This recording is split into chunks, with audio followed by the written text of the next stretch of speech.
लेकिन ये जरूर कहती हूँ कि जैसे हुड्डा साहब ने जो लंबा संघर्ष किया 90 से लेके आज 2024 तक, जो बत्रा साहब सुना रहे थे कि बहुत लंबा संघर्ष रहा, एक ही बात कहना चाहती हूँ कि इस संघर्ष में रोहतक शहर का सबसे बड़ा योगदान रहा है।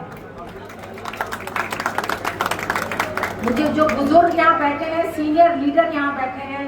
उन्हें याद होगा 1991 में जब हुड्डा साहब का पहला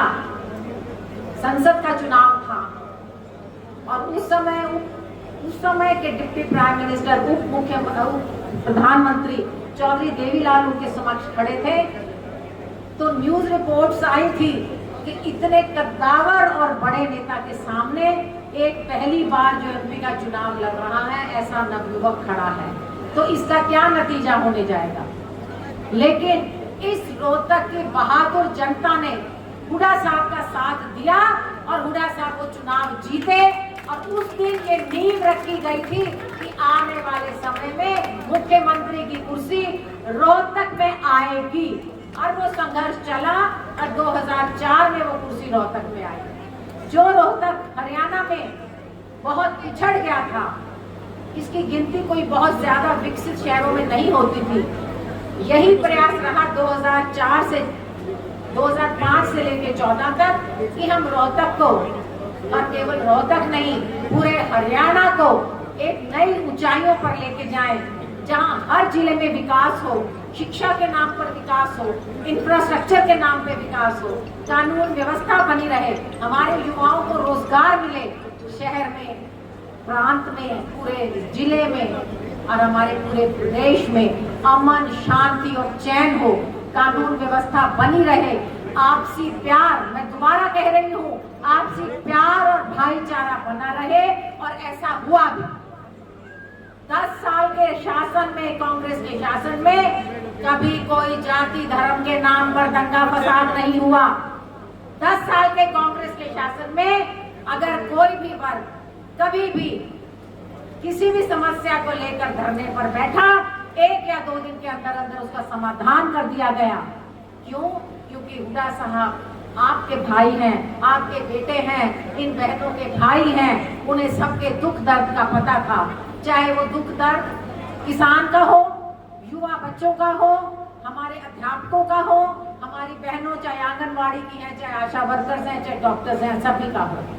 लेकिन वर्तमान सरकार ने आपको क्या दिया? धर्म और जाति के नाम पर दंगे फसाद, अमन चैन खत्म, कानून व्यवस्था ठप, सड़कों के नाम पर गड्ढे, पीने के नाम पर बदबूदार पानी, सीवर बंद, बारिश में सब जगह पानी खड़ा हो जाता है। और जब कोई वर्ग अपनी समस्याओं से दुखी होकर अपने मुख्यमंत्री से मिलने जाता है, उसको क्या मिलते हैं? आप बता पाएंगे जब मिलने जाते हैं तो क्या मिलता है?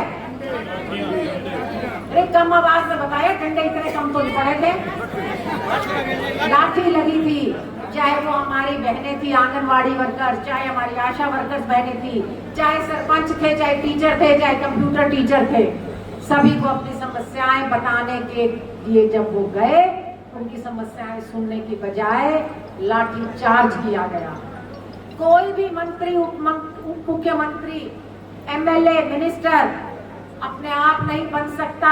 आपकी वोट से बनता है, आपके दम पे बनता है, और उसका ये फर्ज बनता है कि जब भी आप किसी भी वजह से कोई समस्या लेके जाएं, वो आपके दुख दर्द को सुने और उसका समाधान निकालने का पूरा प्रयास करें। आने वाली चुनाव में, विधानसभा चुनाव में, ये एक निर्णायक युद्ध होगा, न्याय का युद्ध होगा, अन्याय के खिलाफ, बेरोजगारी के खिलाफ रोजगार का युद्ध होगा, बिगड़ती हुई कानून व्यवस्था के खिलाफ शांति, अमन और चैन का युद्ध होगा। और इसमें हम सब कंधे से कंधा मिलाकर ये युद्ध लड़ेंगे। न्याय का युद्ध है, हम जीतेंगे, हम सरकार बनाएंगे, कांग्रेस की सरकार आएगी, कांग्रेस की सरकार आ रही है, आप मान के चलिए। ये एक हवन आहुति जैसा होगा जिसमें सब अपना योगदान डालिए, कंधे से कंधा मिलाकर हम रोहतक शहर से बत्रा साहब को और बाकी सभी हलकों से जिसकी जहां जान पहचान, रिश्तेदारी, दोस्ती है,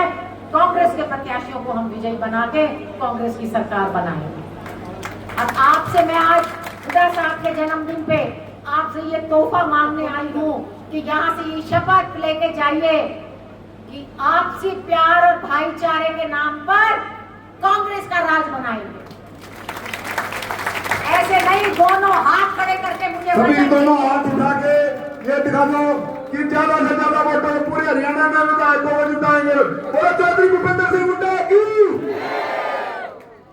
इन शब्दों के साथ मैं आपको एक बार फिर से इस बात की भी धन्यवाद करना चाहती हूँ कि जो विधानसभा चुनाव में, लोकसभा चुनाव में आपने दीपेंद्र को जिताया, उसके लिए मैं हर एक वर्कर का धन्यवाद करती हूँ।